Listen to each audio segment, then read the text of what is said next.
wonderful people. Good evening, IBADAN. Good evening to our wonderful, amazing listeners. You are tuned in to Pillow Talk right here on I-FLIER 103.3 FM. And I am your humble host for this evening. I am Marvelous SOBALOJU OYEDELE. As you already know, you can call me your Smavi. This is a space where heart opens, where tongue loosens, and we say the things everyone is thinking about. Not everybody dares to say most of these things that we say, but we have to say them either ways. So this is where you get to hear the truth and nothing but the truth. Because as much as we know that there's a whole lot of things that are unrealistic about love stories, we have decided to take it upon ourselves to ensure that we give you the real, the relatable, story of love. And as you know, Pillow Talk is divided into two hot and juicy segments. The first one is the relationship talk segment. And of course, from the name, we get to talk love. We talk about heartbreaks. We talk about dating. We talk about commitment. We talk about everything in between. We talk about marriages. We talk about everything that is happening. As we see one, or we sense one, or we see that this thing is trending in relationship stories, we always want to bring it. So it means that if it affects your heart, it belongs here. And then we have the other segment. That's when the night gets deeper and the vibe gets warmer. We slide into the other room segment. And this is a space for you all to be free to tell us things, to pour out your heart while we await other persons to, who have listened to your story, be a part of it by giving you advice, words of encouragement, probably chastise you where you need to be chastised, and all of those. So basically, we're made heart. And as we're mending heart, we are very blunt. Very blunt. We don't hide words, except if they are NTBB. Not to be broadcast.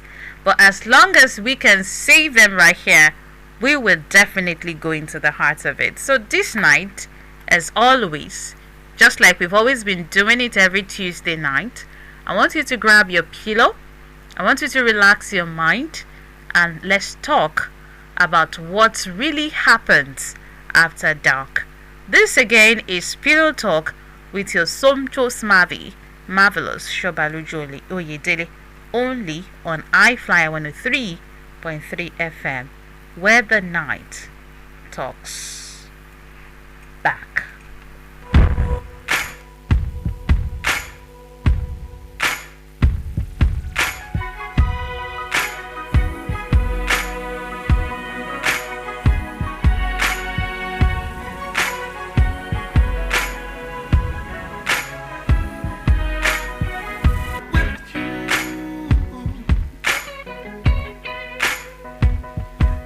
For a long time, I've come a long way. You are like my sunshine after a stormy day. They say that love is blind, but I can see it through your eyes. Girl, you give me so much happiness, and I wanna give you nothing less. I promise to be true, to give my all. They say this heart belongs to you. I thank the Lord above for giving you to me. Forever's just the start. Forever's you and me. What would I do if I don't have you? If I don't have you? So life is like a journey. It's full of ups and downs. What you go through, I'll always be around, but I can see it through your eyes. Girl, you give me so much happiness. No matter what they say, this heart belongs to you. Forever's just a start. Forever's you and me. Baby, Yes, you're welcome back. Remember, the show is Pillow Talk, and we're live on Facebook. And Facebook is at I-FLIER 103.3 FM live. Drop your comments right there because we would love to read from you this beautiful evening. And like I will always say every Tuesday night, if no other person is following or is going to drop a comment or be fully engaged in Kyla Famiwa will be. And really, it's not because he's the only listener of mine, no, but because he's so very intentional about the things that concerns this program and everything that concerns I-FLIER. And that goes to all our silent listeners as well. I understand that you worked out, a whole lot of things must have happened today, and you're really hoping that you just need something soft to, cool your nerves, and you really do not want to participate. I also understand you, okay? I do, and I say thank you. Thank you for giving us the listening ears. It's not really about the participation at the end of the day. It's the lesson that we can learn from every time we're opportune to be here. So once again, I say welcome to the relationship talk segment, which is the first segment on the show, Pillow Talk. But before we go into the heart of that, I should tell you, or I should ask, how was your day? I hope you had fun. Have you had dinner? For me, I haven't. I have to stay till I get home. I'll probably take something soft so that I don't go to bed with heavy stomach, and all of those. But alright, what's most important is you all are doing fine, because I need our minds to be in the right state before I start saying whatever it is I want to say tonight. And just so you know that your mental health is equally important, as far as you are concerned. Alright, and that goes for me too. So like I said before, we're live on Facebook. On Facebook is at I-FLIER 103.3 FM live. Letter I. You put the hyphen and then you write flyer, FLIER 103.3 FM live, LIVE. Drop your comment there and it would be fantastic to hear from you. Okay, so tonight, as much as I want it to be very soft, I just want it to sink in at the same time, and this is actually a serious topic. I didn't know the best way to put it, but I'm just going to put it somehow. And I have said the wife and mother-in-law dynamic. Let's put it like that. The wife versus mother-in-law dynamics. And we all will attest to it that when it comes to wives and their mother-in-laws, hey, it's usually a tug of love and of loyalty and war. In fact, the perfect description for a wife versus mother-in-law is everything is fair in love and in war. But I'm going to start like this because I really want us to get the message from tonight, like I said before. From the outside, let's be sincere, it may actually look simple. A man gets married, brings his wife home, and everyone should live happily ever after. That's like, it looks simple. It looks like, oh wow, that's fine. But for most families, or should I say for many families, the moment a man says I do, something shifts in the emotional landscape. And this shift rather can be between him and his mother. Yes, it can be between him and his mother. See, most mothers have nurtured their sons from birth. I'm being very factual here, and I want us to also reason with me as I go along with what I'm saying. Like I said before, mothers have nurtured their sons from birth. I am stressing sons because that word I want to pick. I know that mothers also have daughters, but I'm going somewhere with what I'm saying when I use son. So like I said, mothers have done well in raising up their children, especially their sons, from birth. And they have poured their whole life, their emotions, and their sacrifices into raising that fine man that is now the attraction of other women. For many mothers, their son is not just a child. Their son is their pride, their emotional pillar, and even the man of the house. In some cases, maybe when the father is no longer there, you understand. So he assumes the position of the man of the house in many cases. And this deep attachment between the mother and his son can actually create a subconscious fear thinking.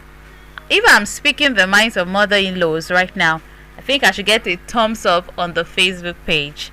So like I said before, mothers have done well. Many mothers, they look at the emotions. They've been that emotional pillar. They've been that, whatever it is you want to call it, they have always been attached to their son right from the day he was born. And they know that, yes, this young boy, or this son of mine would, grow up and would one day want to marry. But there's this subconscious fear, there's this thing in their mind, even when they know that this boy is going to be married someday and is going to be on his own, they still have it at the back of their mind, or there's still something that is creating fear in them. And that is, what if this new woman takes him away from me? And on the flip side too, the wife is entering the marriage expecting a new chapter, one where she can become the man's priority, where she can become his partner, or how do I say it? Yes. And the main focus or the main source of emotional intimacy. That is what the woman is thinking.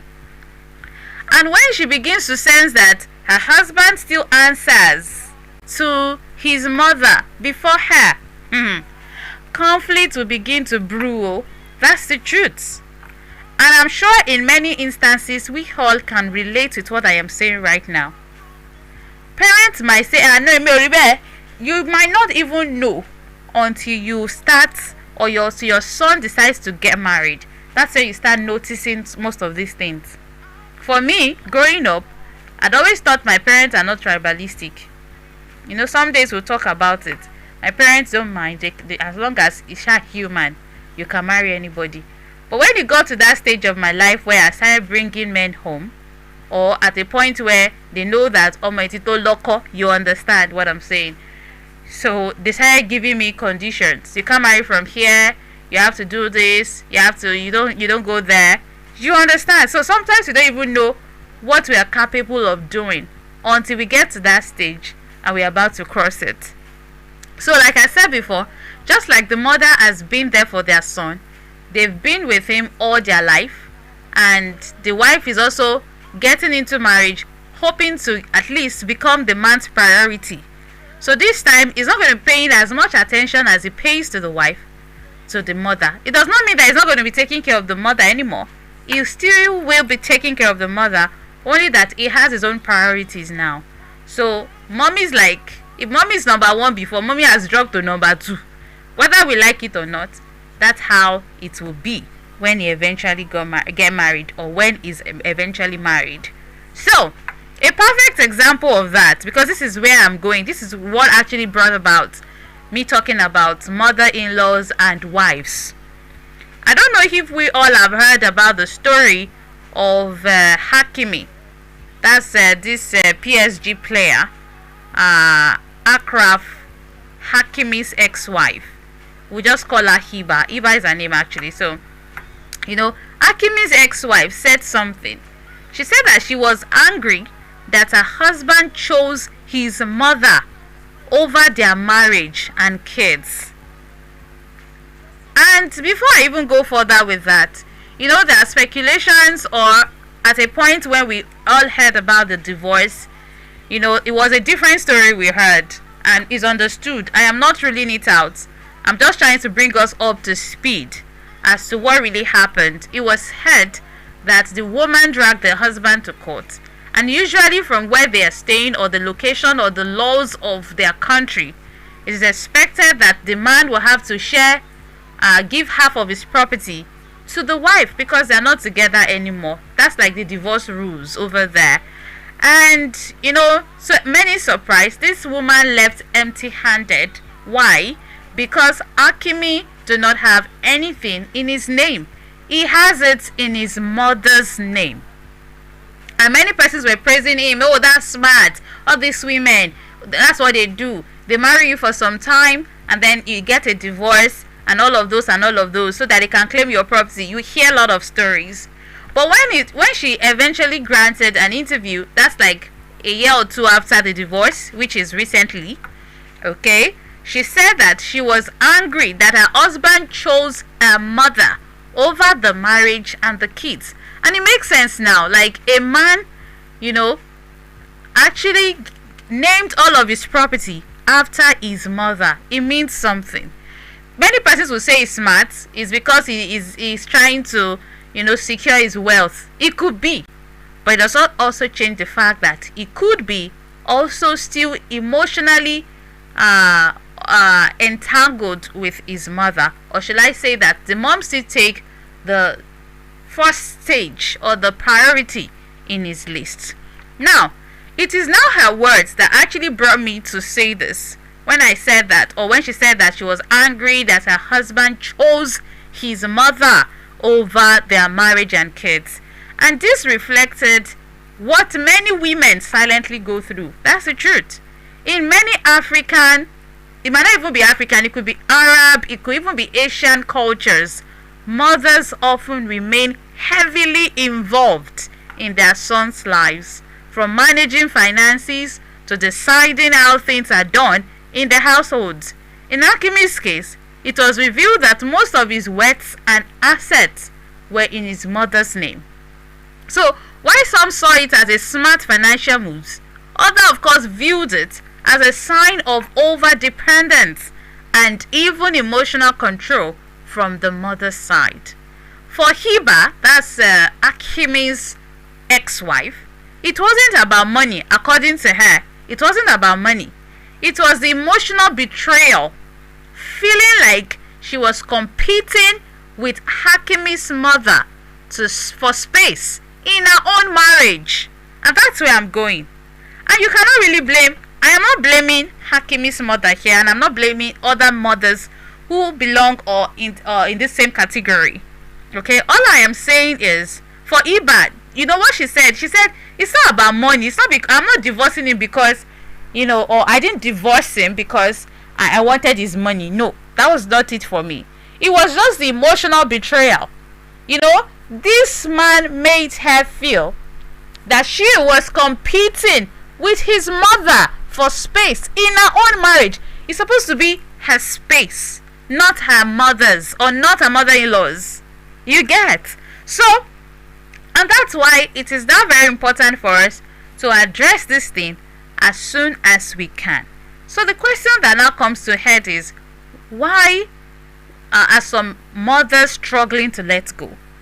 Because the truth is, many mothers are struggling to let go. They also live in denial. They will say, no, Emi Oribel, you understand? They give you the impression that, no, I'm not like that. I'm not this, I'm not that. But in the real sense of it, they are. It's not always out of malice, like I said. Many mothers find it very difficult to let go. Why? Because they feel replaced.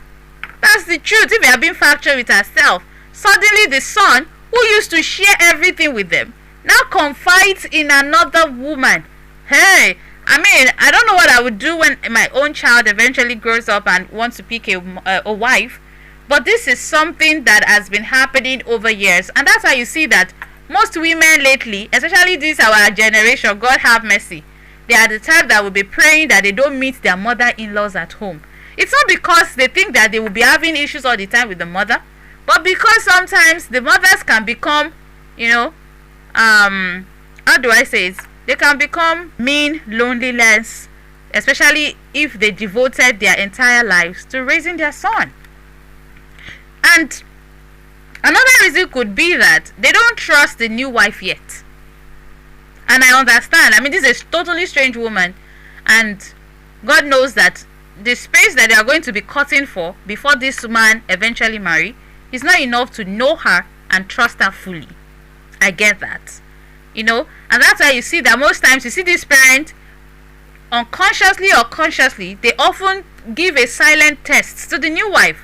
Will she care for my son like I did? You understand? So all of these things are there. Then there could also be cultural conditioning.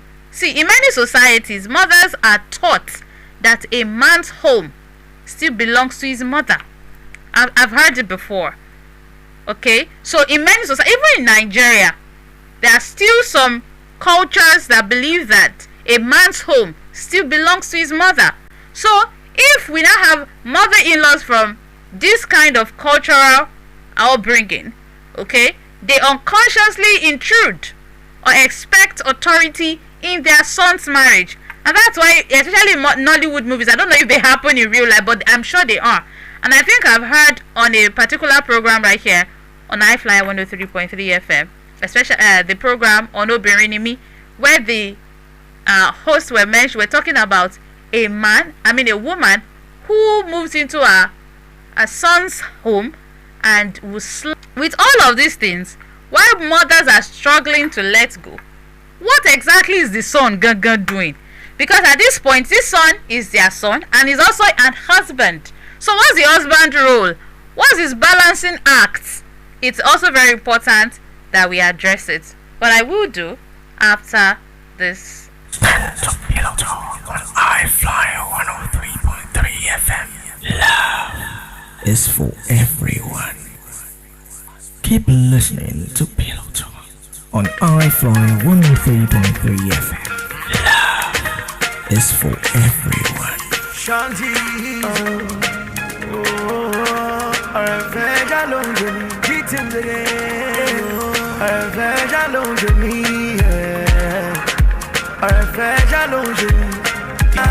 Let me take you by the hand, work you down the aisle. Let me kiss your lips before we sleep for night. Ooh, baby, come with me 1,000 miles. If ever go, we go, Lord. She likes me, I like her. She call me baby, I call her boo. And there is no losing me. Let me be your perfect gentleman. Let me be the man to always hold you down. Would you be the woman for me? Oh, be more. Why you're mine? I'm on that, I'm on you. I'm on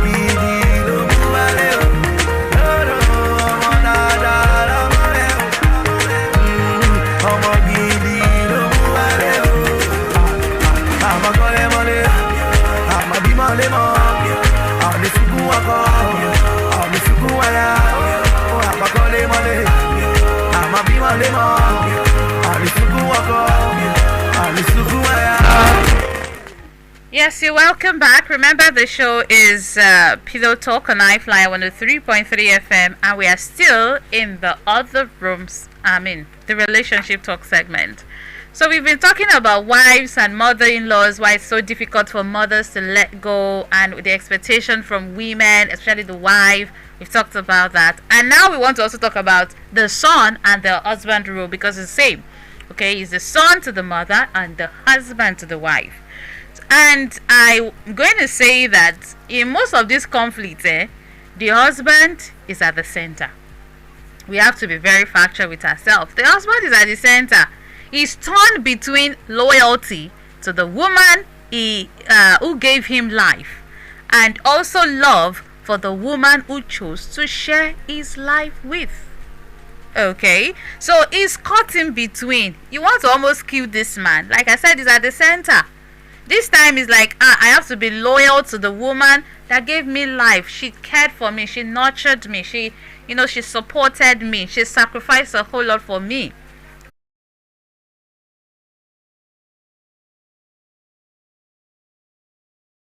that I think that the man has the capacity to do it. He can do it. But all I can say is he can actually set boundaries without disrespecting any of these two women. Because these two women are two important figures in his life. So he has to keep assuring his mother, I love you, mommy. You keep showing. Then you have to continue to make it clear to your wife that she comes first in the matters of their home, their relationship, their family. It's also very, very important. So we have to really, really make some things clear. And I think men, the Lord bless you, the Lord help you people, and I hope that you're able to do it. See how our own mother-in-law would show up unannounced. I don't know if we have been in that situation before. Mother-in-law is coming. Okay, so the mother-in-law will just show up unannounced, rearrange her kitchen, and tell her, this is how my son likes his food. Hey!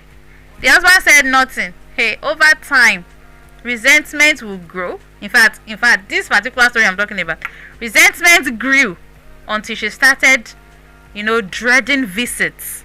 So much that she doesn't even want the woman to come over. She doesn't, I understand. I mean, these are women. Women are usually jealous, be it the mother-in-law that she's old, and the new wife, they are all jealous. I mean, we're all jealous. I'm a woman as well. And I've also seen where another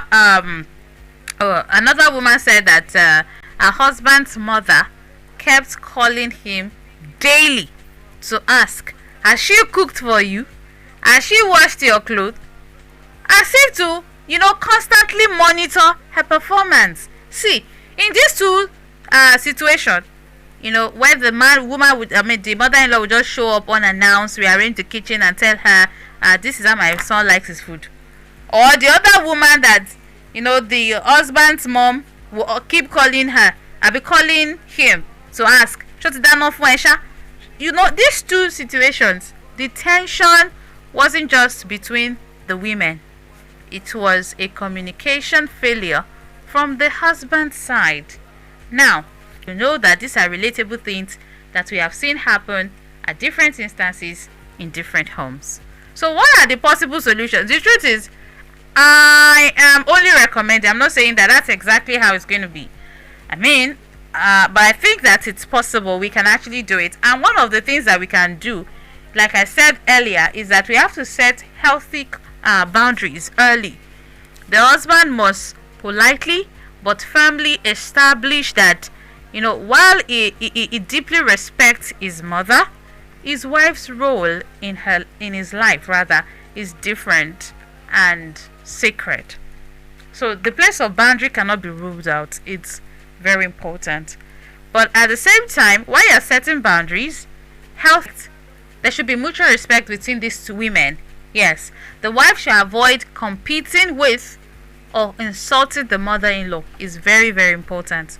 Wives, please, at no point, I know they will vex you. These mothers can be very annoying, just like you can also be annoying. So it goes both ways. So the wife should please ensure that they avoid, competing with or insulting the mother-in-law.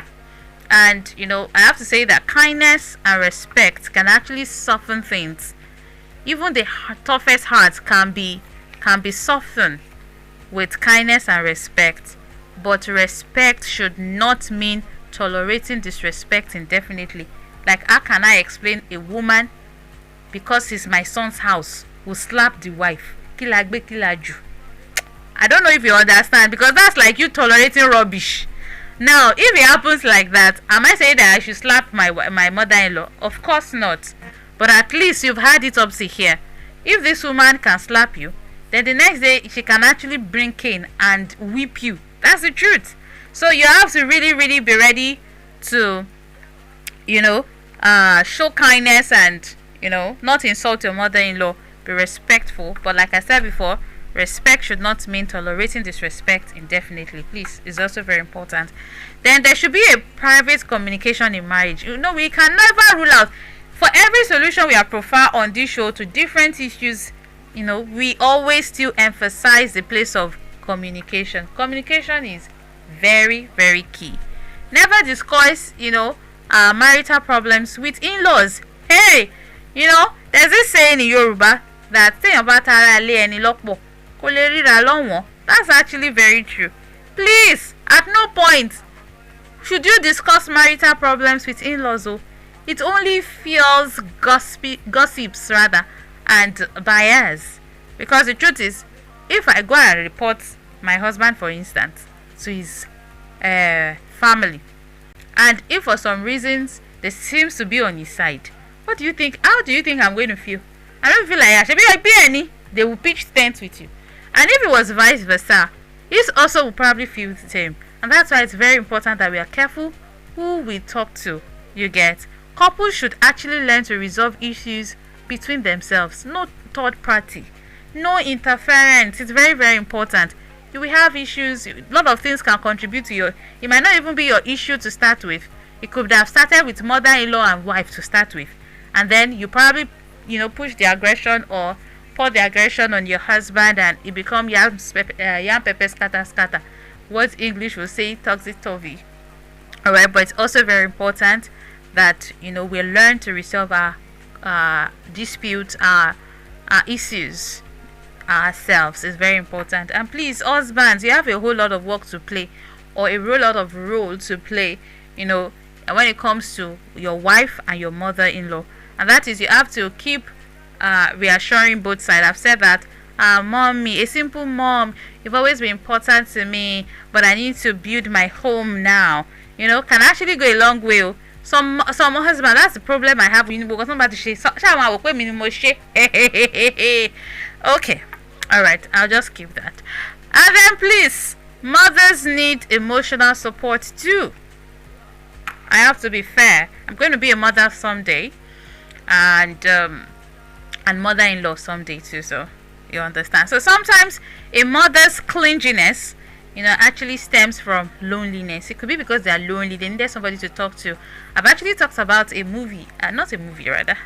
I've actually talked about a story I saw on Facebook. I shared with you how the woman, had been lonely, and thank God the wife actually pushed the husband to go for that one last date that the mother invited his son to have, because that was the last they had. So please, it's very important.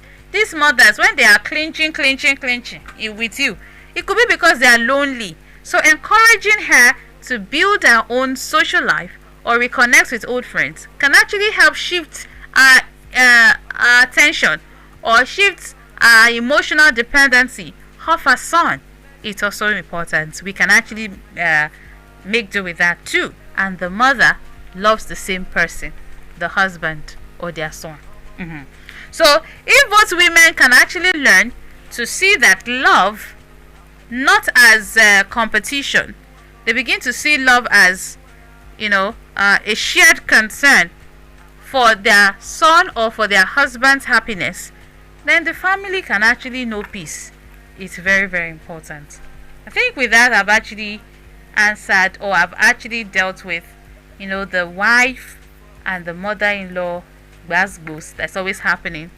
Like I said before, and I think because not much words have been said about it, could be one of the reasons why we are having this back and forth. And I hope that with what I have said today, you all are going to help share the content. You're going to spread the good news to other persons, and please, let's stop the rivalry between wives and mothers. Angel of my life, for the love I have is so real. How can I be your Mr. Right? Baby, what I feel is so strong. If you are the apple of my eyes. If I'm gonna love you till I die. Oh, love family will be just you and I. Will you be my wifey? I will be your wifey. Angel of my life. Will you be my wifey?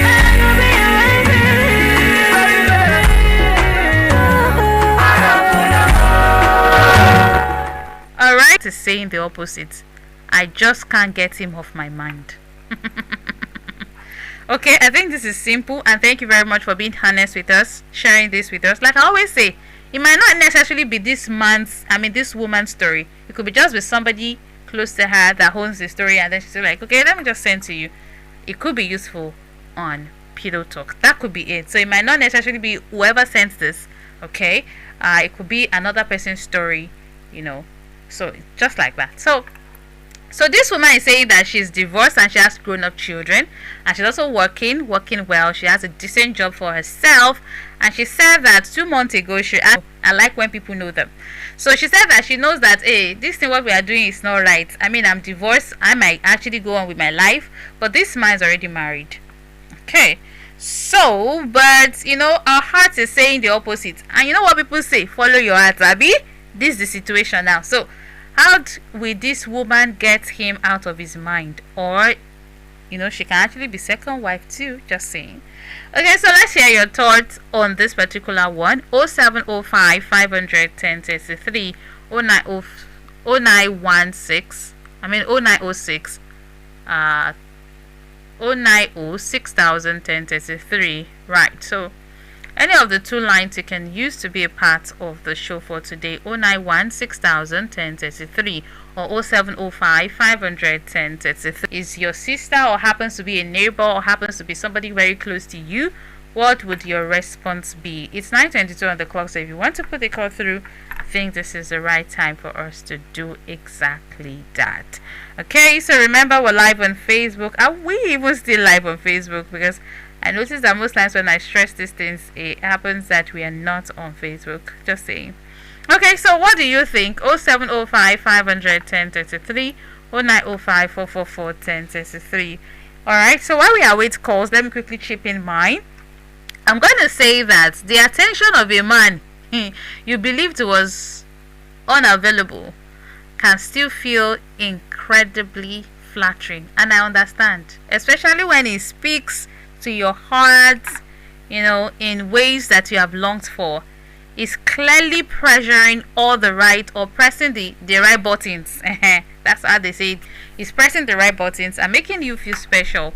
But it's also important to actually step back and ask, what is his true plan?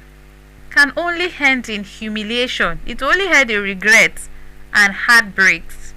Okay, so please, I think that what you should do, if you really need an advice truly, and you're going to be honest with yourself, I think that you have to tell him politely. Then you focus your energy on finding someone who is available, or somebody who is honest, and somebody who is genuinely ready to love you. Because tell me, how can somebody be married, committed to somebody else, and still be flirting around? I think it paints the wrong picture to start with too. So there are many decent, caring men out there that can still give you the relationship that you truly deserve, that will make you feel like a queen, that this man is not actually the truth. You understand? So this man is a resemblance of the truth. It's not actually the truth. So if you still desire to get married someday, despite your divorce, it's still possible. Only that you have to follow the right path. Once bitten, twice shy, they say that, right? So it means that you have to be very careful who you fall in your hands into. You don't want the woman or this man's wife to find out that, okay, there's somebody in the picture and it happens to be you. Okay, you might not have any relationship with the wife, but then how do you think, if you were in this woman's shoe, how would you feel? So I think that this relationship is not headed anywhere. It's just a resemblance of the truth. The truth itself will still come. Prayerfully, wait for the man that will treat you right and treat you well, where you can have peace of mind and you can say, this is my own. It's also very important. Alright guys, so I think this is where we get to draw the curtain on Pillow Talk tonight. For some reasons, I just can't access Facebook, so that's probably giving me the idea that we're not even live on Facebook. But thank you all, I appreciate it. I hope that you have learned something, especially the wife and mother-in-law, basketballs that has been happening. I really wish that we can actually put an end to all of this. For me, I should be honest, I really do not have a mother-in-law, as it were, but I still have mother-in-laws. I hope you understand what I'm saying. My husband has stepmom, okay, and she's a bit far away, you get, but I really have not really encountered the basketballs with mother-in-law. I think